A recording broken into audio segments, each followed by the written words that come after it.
बिस्मिल्लाहिर्रहमानिर्रहीम। अस्सलाम वालेकुम।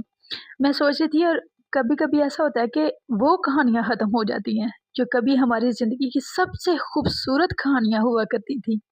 अपनी मिठास और तलहियाँ समेत वो सारे किस्से ख़त्म हो जाते हैं।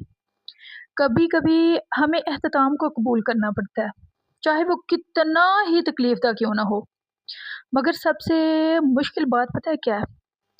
कुछ यादें कभी भी ख़त्म नहीं होती। वो कहीं न कहीं हमारे ज़हन में जो है ना हमेशा बाकी रह जाती हैं।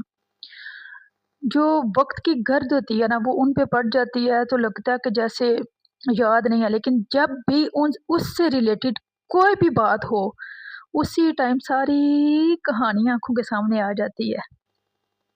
और उन यादों को कभी-कभी तलहियाँ होती हैं और कभी-कभी खुशगवार यादें होती हैं। उनको लिए हम यूँ ही ज़िंदगी बसर करते रहते हैं और यूँ ही ज़िंदगी चलती रहती है। आपका क्या ख़्याल है?